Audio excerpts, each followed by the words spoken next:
Buenas tardes, chicos y chicas de la licenciatura de Ciencias de la Educación.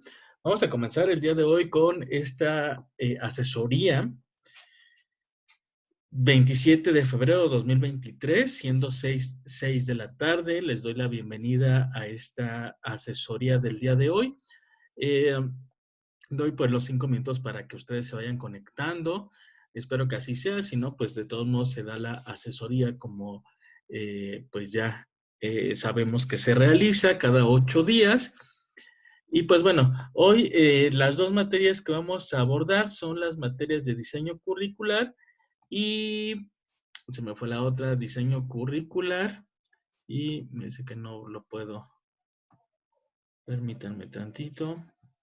Bueno, vamos a comenzar con diseño curricular y canales de la comunicación. Discúlpenme ustedes, se me fue ahorita la idea. Voy a trabajar de manera transversal, como ya les he indicado.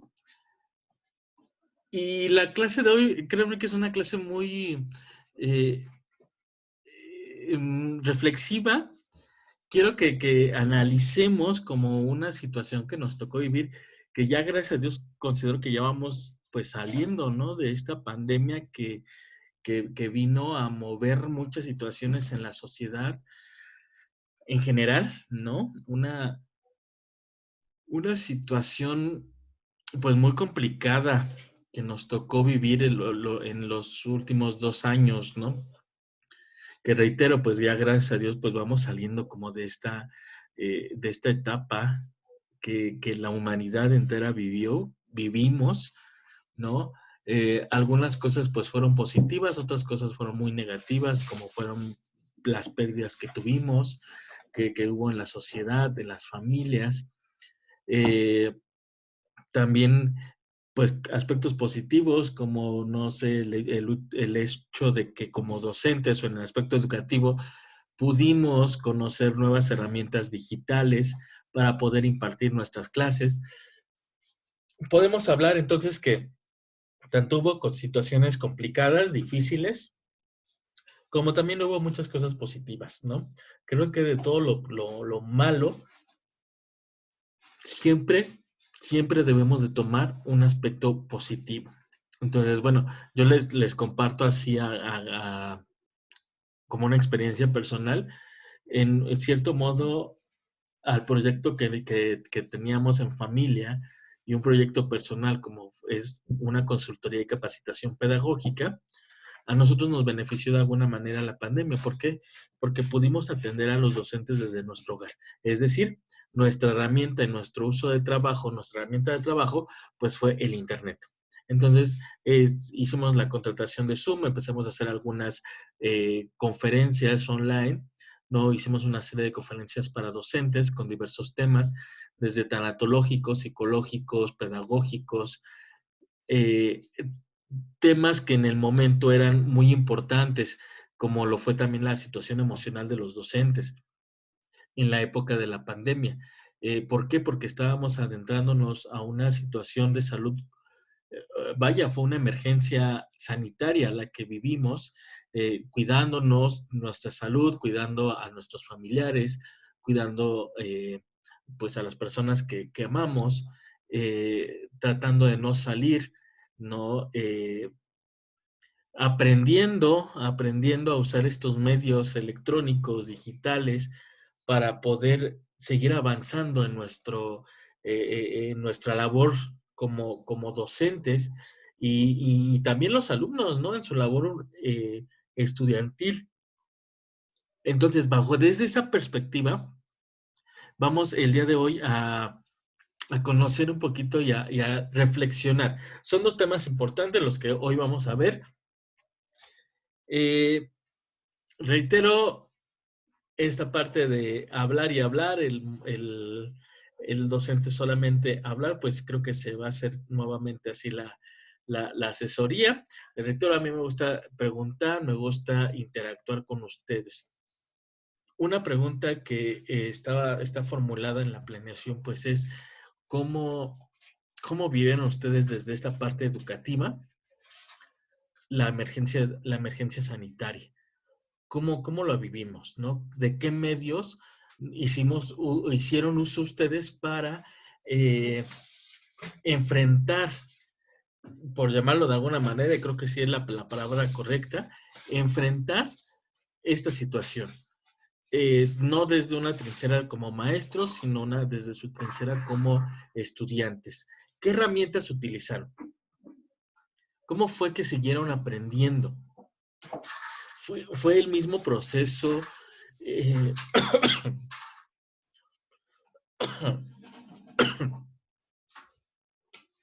de enseñanza-aprendizaje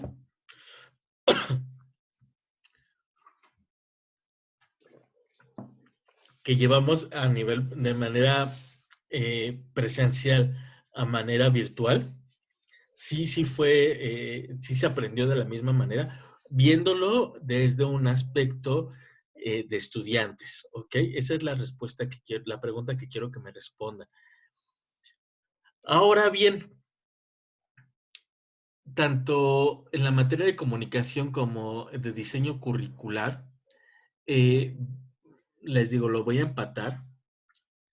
Menciona ahí, en el material que le subí, hablando de medios, ¿no? Medios masivos. Y esto entra en el diseño curricular como parte de un ambiente de aprendizaje. ¿Qué tanto estamos haciendo uso de los medios masivos o se hizo uso de los medios masivos como, como lo es la televisión, ¿no? Para poder llegar al, al alumnado, a tus estudiantes, ¿no? Y que fue una herramienta que en su momento el gobierno utilizó para poder hacer frente a una situación como fue la emergencia sanitaria, ¿no? Del COVID-19. Les voy a pasar un video. Quiero que lo analicemos. Recuerden que ya ustedes como docentes en formación tenemos que hacer un análisis y tenemos que ser críticos, ¿no? Vean de repente estos videos para analizarlos. Algunos ya van en cuatrimestres un poco más avanzados, donde ya vieron objetivos, ya vieron secuencia didáctica, ya vieron cómo hacer una planeación, el desarrollo, el inicio, desarrollo y conclusión de una secuencia didáctica, materiales, etcétera, ¿no? Quiero que hagamos entonces el análisis, critiquen, si es así la palabra que podemos o que queramos utilizar para entender un poquito mejor y aterrizar mejor la idea, critiquen a la maestra. Critiquen, vean, el tema es de biografías y autobiografías. Se imparte esta materia en quinto y sexto grado, pero en especial ahorita en sexto grado es la materia en la que se va a desglosar o la que va enfocado el video. Yo creo que ustedes tuvieron la oportunidad de ver, y si no es así, bueno, ahorita lo vamos a hacer, el programa de Aprende en Casa. Este programa que salía en televisión abierta y también en televisión de paga, dedicada a cada uno de los grados de educación básica, ¿no? Eh, vean, critiquen, analicen la manera de hablar, de expresarse, eh, hagan su anotación ahí si falló en algo, si es claro el mensaje como lo está transmitiendo, ponte como en el papel del estudiante de sexto grado, si le entenderías o no le entenderías al mensaje, porque acuérdate que para comunicarnos necesitamos forzosamente los elementos de el mensaje, el que transmite la información, el que la recibe y que este mensaje sea entendible. Eso también aplica en la educación. Y como parte del diseño curricular, pues también vamos a ver que cumpla con ciertos criterios y ciertos elementos en esta clase. Entonces, voy a compartir pantalla.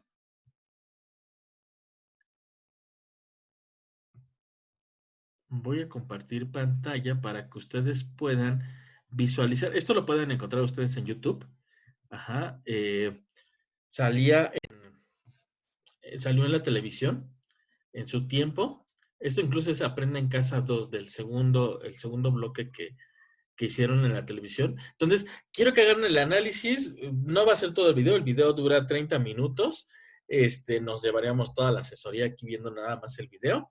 Pero quiero que vayan analizando, que vayan desmenuzando, que vayan captando. Ahorita dijo el objetivo. Ahorita está diciendo la secuencia, su secuencia didáctica de inicio utilizó estas palabras, utilizó esta técnica.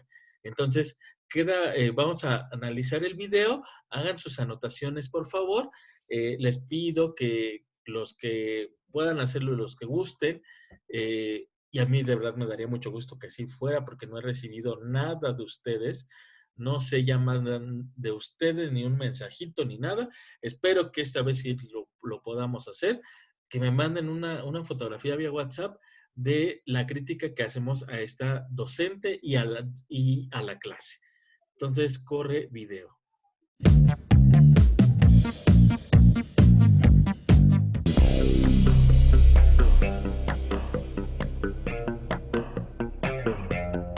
Bienvenidos y bienvenidas nuevamente a una sesión más de Aprende en Casa 2.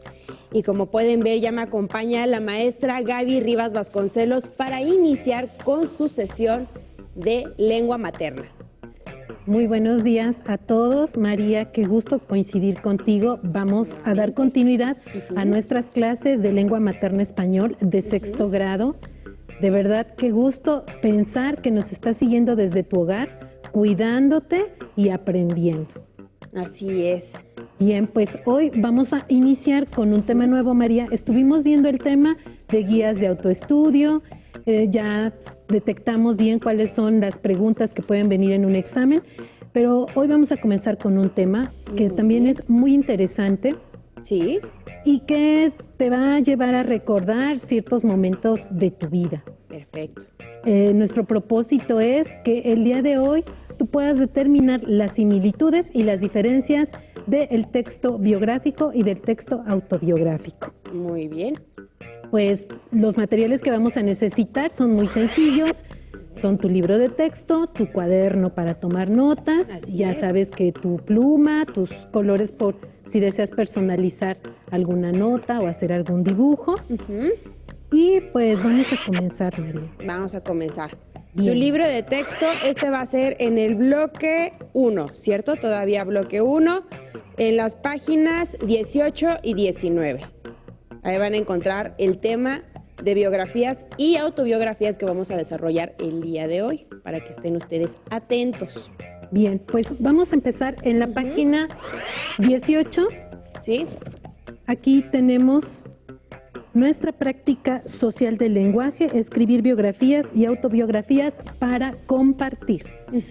Y vamos a leer la parte de la introducción. Perfecto. Todas las vidas suelen ser interesantes, están llenas de acontecimientos significativos que pueblan la memoria de las personas.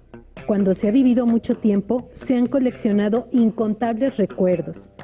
También las vidas cortas tienen momentos dignos de compartirse. El propósito de esta práctica social del lenguaje es que elabores tu autobiografía y la biografía de un compañero. ¿Qué te parece, María? Pues me parece muy interesante y yo estoy aprendiendo que las biografías y autobiografías pueden ser de nosotros. Así es.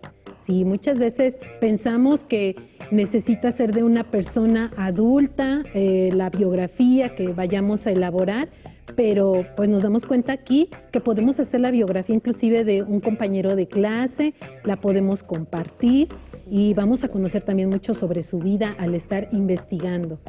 Entonces, pues, para precisamente refrescar esos momentos que hemos vivido, ¿Sí? Vamos a revisar una línea del tiempo, que también de la Muy línea bien. del tiempo ya se habló en historia, Así es. pero Ajá. ahora vamos a ver una línea del tiempo, pues, de una persona, ¿no?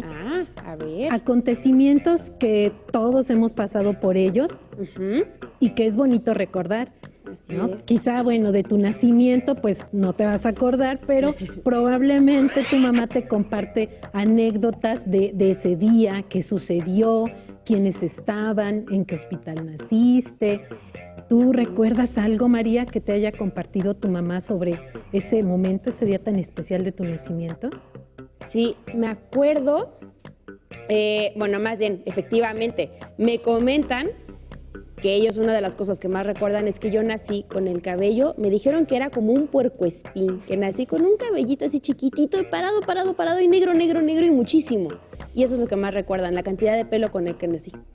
Así es, sí, son de verdad cuestiones muy bonitas que bien vale la pena recordar. Y otro momento importante, pues es también cuando entras a la escuela, ¿sí? También cuando das tus primeros pasos, toman fotografías también de ese momento.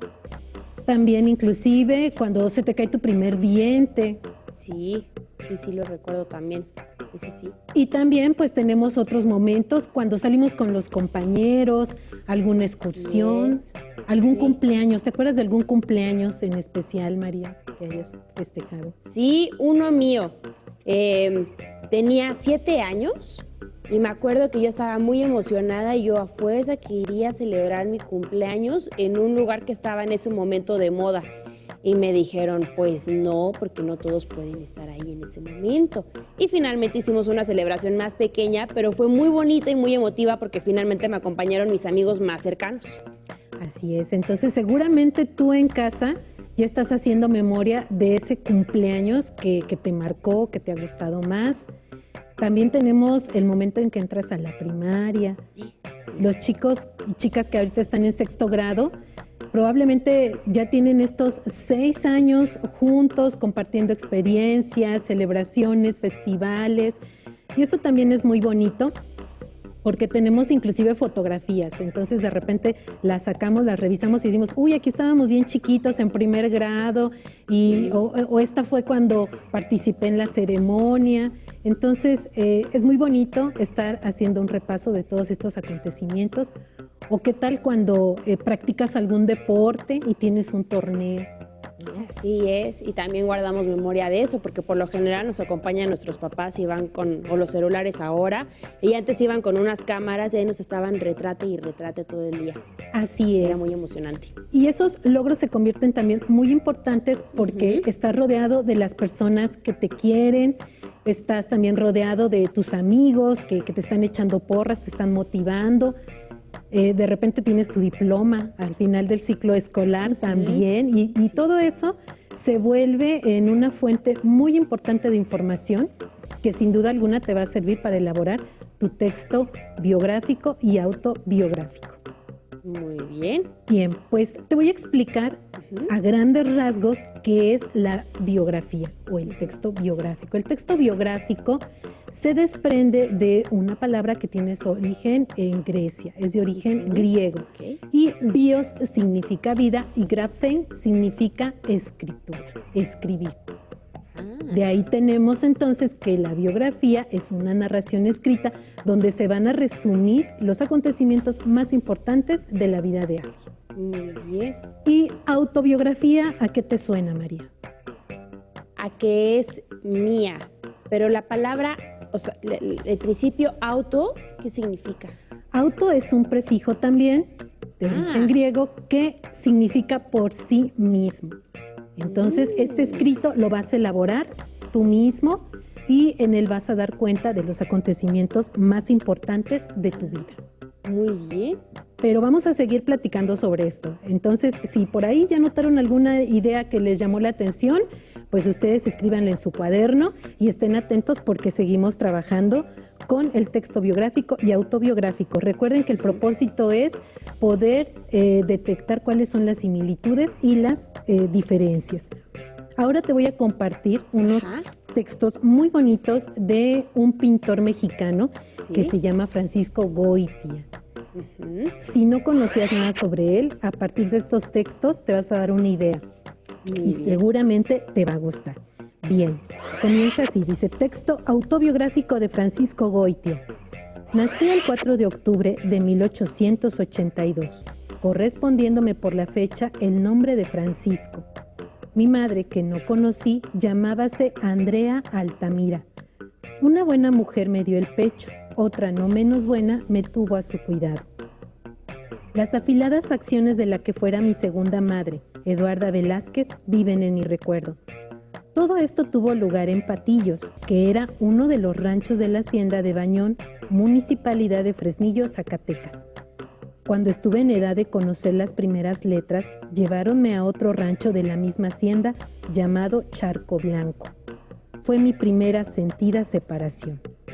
En Fresnillo cursé posteriormente la instrucción primaria. Concluida esta, una noche me anunció mi padre, caballero de cerrada barba y respetable continente, que por primera vez veía y de quien llevo el nombre, que sería conducido a la hacienda de Ábrego, del mismo municipio de Fresnillo, que él administraba, y así se cumplió. Las labores de escritorio no fueron muy de mi agrado, prefiriendo corretear por los campos, lo que me costó algunas reprimendas. Sin sospecharlo de mi parte, Patillos, con sus manantiales de agua rumorosa y la espesura de su bosque, había depositado en el subconsciente de mis primeros años el tesoro de un amor profundo a la naturaleza. Ábrego, que poseía presas, corrientes con pececillos, matorrales, guaridas de conejos, lugares medio anegados con altas hierbas de donde los patos silvestres al menor rumor levantaban el vuelo, me entusiasmó vivamente después del tiempo transcurrido en el pupilaje escolar. No me hacía notar como tirador certero y satisfacíame en la emoción de la caza el goce soberano de considerarme en libertad plena. Sin embargo, en aquellos días memorables, a la hora del crepúsculo, me sentía conmovido ante las grandes charcas de agua inmóviles bordeadas de sauces. Comenzaban a nacer mis sueños, quizá. Decididamente, el escritorio no era para mí. Por desgracia, entrega tan completa a la naturaleza no era posible que se prolongara demasiado, pues la vida tiene exigencias inaplazables. Dos circunstancias imprevistas vinieron por entonces a favorecer mi iniciación en las actividades intelectuales. Hurgando por estantes y cajones encontré que leer. Una astronomía me reveló sumariamente los misterios del cielo. Cierta historia de la guerra franco-prusiana me causó pesadumbre por la fatalidad que se abatió sobre la nación gala. El Quijote me hizo sonreír en varios de sus pasajes. A pesar de mi impreparación para darme cuenta del hondo significado y de las bellezas literarias de esa obra inmortal. Otro de los autores fue Julio Verne. Por El Mundo Ilustrado, publicación de ese tiempo que se recibía regularmente en la hacienda, estuve enterado de los acontecimientos que sucedían en el país y fuera de él, a la vez que llegaban a mis manos las entregas de Los Tres Mosqueteros, Nuestra Señora de París y Los Miserables. Comprendí perfectamente el mérito de las ilustraciones de dichas obras, admirando la caracterización de los personajes y el movimiento de los caballos. De Los Miserables no se han borrado de mi memoria, Señor, Monseñor Bienvenido y la terrible batalla del destino, Waterloo. La otra circunstancia despejó una incógnita, causa de preocupación a medida que el tiempo pasaba. Era indudable que mi padre no sabía qué partido tomar respecto a mí, reacio a pensar del ambiente que me rodeaba para seguir la tradición de sucederse en la servidumbre de padres a hijos en las haciendas. Por singular instinto me sentía desligado de aquello, no obstante que faltaba tiempo para los acontecimientos que habían de venirse más tarde a fines de 1910. Felizmente entonces el doctor Federico Carranza, de una de las mejores familias de Fresnillo y recién recibido, aconsejó a mi padre que me enviara a estudiar a la capital de la República. Consultado, acaso por reflejo de mis escasas lecturas militares y haber visto en Fresnillo media docena de estampas con hechos de Garibaldi, influenciábanme hacia la carrera de armas. Pero mi padre no admitió, por lo que sin dificultad cedí resolviéndome por la pintura, de la que había visto muy poco, explicándose mi predilección sin duda por el ascendiente sin límites que sobre todos mis sentidos ejercía la naturaleza. En lugar del colegio militar, me recibiría la Academia de Bellas Artes, quedando orientado así mi porvenir. ¿Qué te parece, María? Yo creo que más de uno se va a sentir identificado con Francisco Goitia. ¿A quién no nos gusta estar en la contemplación pura cuando vamos a un campo, cuando salimos, yo que vivo en una ciudad, cuando salgo a cualquier estado de la República y hay un poquito de verde? ¿A quién de nosotros no nos gusta estar en la contemplación como Goitia? ¿A quién no? Y ahora voy a leerles otro texto. Este es un texto autobiográfico también de Francisco Goitia. Pongan mucha atención para que después me digan cuáles son las similitudes y diferencias. Francisco Goitia, 1882-1960. Pintor nacido en el rancho de Patillos, Hacienda de Bañón, Villa de Cos, Zacatecas. En 1915 se integró al movimiento revolucionario de su país al lado del general Francisco Villa, época en la que produjo tipos y escenas de la revolución. En 1937 fue profesor en la Escuela de Artes Plásticas de la Universidad Nacional. Destacan entre sus cuadros Paisaje de Zacatecas, La Huerta del Convento de Guadalupe, Viejo en el Muladar y Santa Mónica a la luz de la luna. Qué interesante toda esta información, ¿verdad, María? Así es. Y yo ya pude notar ahí unas diferencias entre uno y otro. Sí. Sí, ya. Muy bien, María, qué bueno. ¿Cuál de los dos te gustó más? La autobiografía. Esa fue el que me gustó más. ¿Por qué, María? Porque añadió detalles íntimos que de otra manera a lo mejor no hubiéramos podido conocer, ¿no? Por ejemplo, como que tenía dos personas que lo cuidaron, su mamá y una persona que estuvo con él durante su infancia, cómo era esa persona. También añadió qué es lo que le gustaba del campo, qué fue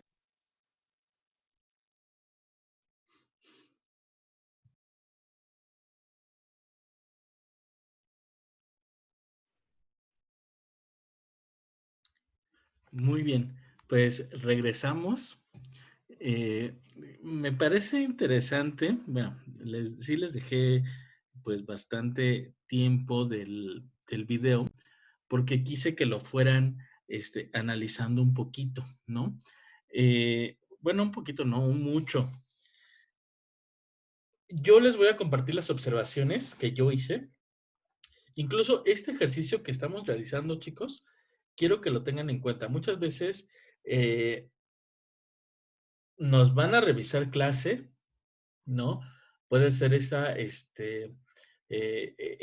hubo un tiempo en el que entre compañeros nos revisábamos las clases, íbamos a la clase del compañero y estábamos y checábamos las clases. O bien desde parte de dirección, coordinación escolar, etcétera, ¿no? O desde supervisión escolar. Entonces, muchas veces nos vamos a enfrentar a este tipo de situaciones en las que nos van a analizar también nuestra clase. ¿Con base a qué? A nuestra planeación, con base a las estrategias, a tu secuencia didáctica, todo lo que será tu planeación, ¿no? En alguna ocasión llegó el supervisor, llegó a clase, recuerdo, y me pidió mi planeación, la revisó, yo seguí con mi clase, con mis alumnos de sexto año de primaria y tenía que ir abordando los temas que venían en la planeación. Entonces, bueno, este tipo de ejercicios nos van a ayudar muchísimo, tanto para revisar qué es lo que nos pueden analizar, criticar, o bien nosotros mismos ser los evaluadores, ¿vale? En este caso, bueno, no sé si ustedes se percataron, desde el uso del cubrebocas, ¿no? Era interesante y era toda una situación compleja en la que vivimos todos con el uso del cubrebocas. O sea, de verdad que, y todavía, ¿no? Actualmente todavía se pide el uso de cubrebocas en espacios cerrados y como docente de verdad que fue terrible. Bueno, desde ese punto, la manera en que se quita el cubrebocas, lo toca con sus dedos y lo mete a la bolsa. Obviamente, pues querían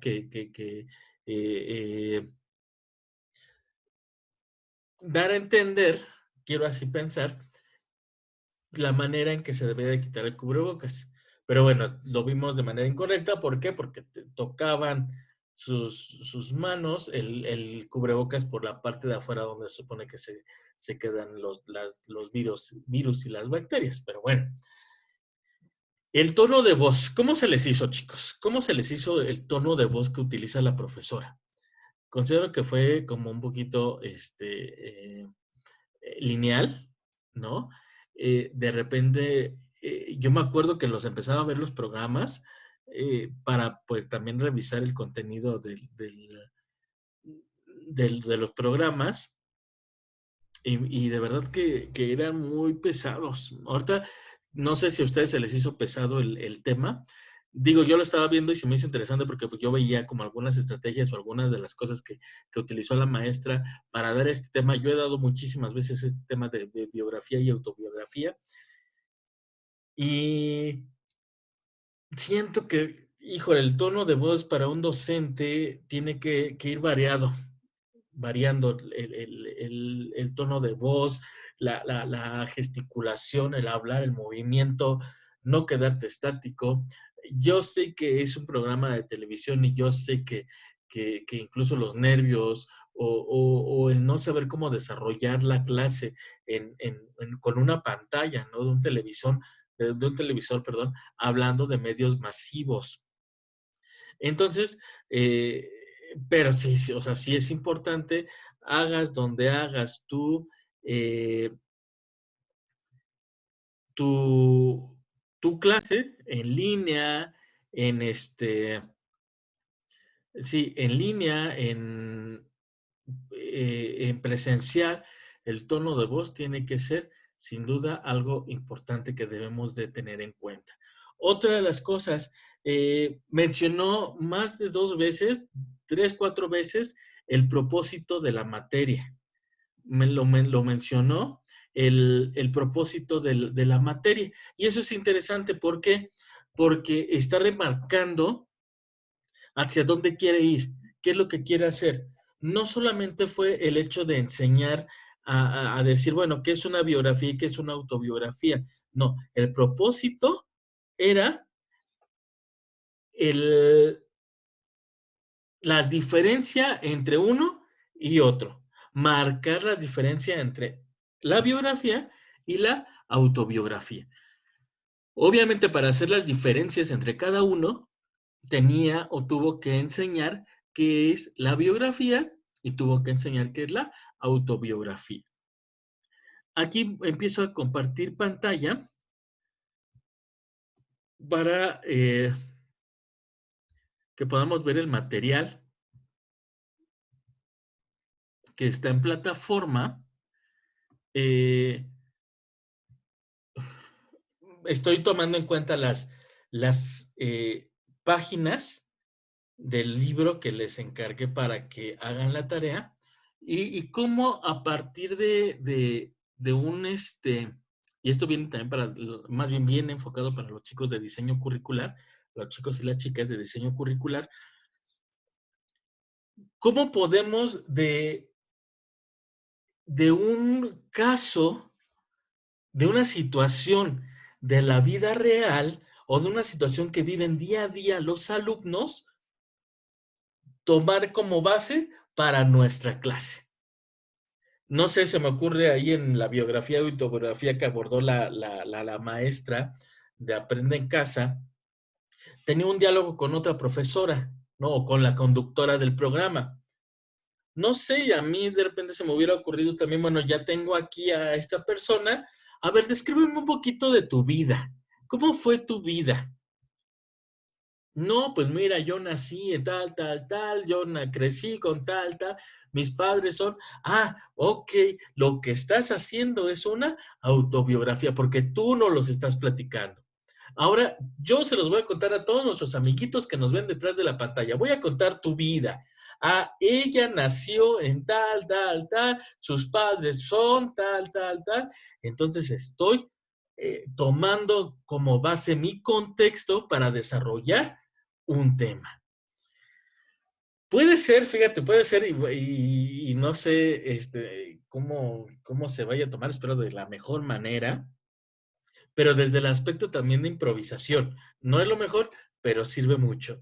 También de repente dice aquí el libro, hablando de esta parte de improvisación, ustedes están en la escuela colgando sus abrigos y aparece Donie con el brazo enyesado. Todo el mundo tiene que tocarlo y escribir algo en el yeso. ¿Cuánto tiempo vas a tener que llevarlo, Donie? Señorita, ¿de qué están hechos los huesos? ¿Cómo puede uno romperse el brazo nadando? ¿Va a volver a crecer, señorita? Este es el momento para enseñar, el raro momento en que ustedes quieren realmente aprender. Fíjate, o sea, está tomando un momento en el que llega un alumno con el brazo enyesado y empiezan a surgir dudas de los chicos. ¿Le va a crecer el brazo? ¿Cómo se pueden romper los huesos nadando? Y empieza la interrogación. Y dice la docente, ¿no? O sea, es el momento en el que ustedes quieren aprender. Posiblemente en algún otro momento vamos a hablar de los huesos, el cuerpo humano está compuesto, En la información ni nos interesa. Y ojo, también sucede en licenciatura. De verdad que en alguna ocasión estábamos comentando mi esposa y yo, que el estudiar la licenciatura, pedagogía, ciencia de la educación, vemos muchos autores, vemos muchas teorías. Y en el momento así como que, ay, o sea, es historia. O sea, más parece historia que algo que me vaya a servir a mí. Entonces, es interesante esta parte, porque ya cuando estás tú frente a grupo, cuando ya estás, o incluso nos sucede, impartiendo ya materias a nivel licenciatura, dices, wow, o sea, sí es cierto, esto funciona, esto ayuda, o ya comprendo ahora sí la teoría de tal autor, ¿no? Entonces, ya uno lo va comprendiendo, lo va aprendiendo en el momento en el que tiene interés. Y ese momento es en el que como docentes tenemos que aprovechar para poder enseñar y que ese proceso de enseñanza-aprendizaje sea realmente efectivo. Se la coloca en el proyector y, perdón, entonces alguien va a la filmoteca y trae una película sobre huesos. Si se la coloca en el proyector y qué bien, resulta una excelente película. De este modo, la señorita Sanders puede enseñarle toda clase de cosas, más cosas de las que nadie pudiera esperar que supiera, en el momento exacto en que ustedes quieren aprenderlas y las ven en vivo, de la manera como están acostumbrados a verlas. Entonces, pasar el aprendizaje, pasar lo que tú quieres enseñar, basarlas, ¿en qué? En la vida real. Entonces, eso es lo que se trata también el diseño curricular. Adaptar los contenidos, adaptar los programas, las temáticas al contexto en el que estás y en el que diariamente están viviendo los pequeños, ¿no? Eso es importante tomarlo en cuenta. Mencionó también la profesora, al inicio, decía ella, me da mucho gusto que nos estén sintonizando desde sus casas, cuidándose. En ese momento de la pandemia, todos estábamos encerrados, todos estábamos en casita, y ella remarca esta parte, ¿no? ¿Por qué hizo referencia a eso? Porque era una situación que estaba sucediendo en ese momento en la sociedad, una emergencia sanitaria. Entonces, por eso menciona que se estén cuidando desde casa. Y aquí nos pasamos a la materia también medios masivos y comunicación educativa, ¿no? Utilizaron este medio masivo de la televisión para continuar con un ciclo escolar que estaba en riesgo de perderse. Un ciclo escolar diferente, un ciclo escolar, lo voy a llamar así, hasta peligroso, ¿no? Donde se tenía que valorar más la salud que la educación, pero no se podía dejar la educación a un lado. Entonces, se toma este medio de comunicación masiva para atender la comunicación educativa, para atender la educación. Entonces, este medio masivo se convierte en una herramienta educativa para poder continuar con el ciclo, para poder llevar un proceso de enseñanza-aprendizaje, que fue todo un reto, fue todo un reto. Sin embargo, fíjense que en nuestro país ya había, ¿no? Ya hay un programa, de hecho, con las telesecundarias, que utilizan estos medios masivos para poder brindar educación, ¿no? Con la televisión, los programas, etcétera. Entonces se trasladó todo el ambiente, todas las herramientas de una telesecundaria o de este tipo de sistema a la educación básica.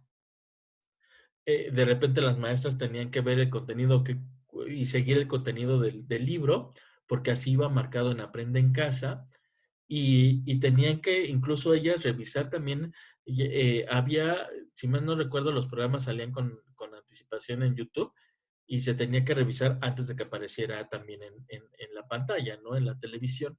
Entonces fue todo un reto. Sin embargo, pues aquí nos dice, ¿no? Una característica del ámbito educativo que suscita la crítica de propios y extraños, entendiendo como tales a la propia comunidad educativa, padres de familia y sociedad en general, es la descontextualización que presentan los contenidos y las prácticas pedagógicas del contenido sociocultural de nuestros educandos y que viene a constituir el conocimiento previo generando por la educación informal a partir de aprendizaje social y que las más de las veces representa, a su vez, un obstáculo para el desarrollo adecuado del proceso de enseñanza-aprendizaje, tanto al interior del aula como de las instituciones por su alto nivel de influencia en la forma de pensar de la comunidad educativa, que puede llegar a convertirse en una barrera y en una brecha de comunicación en el proceso pedagógico.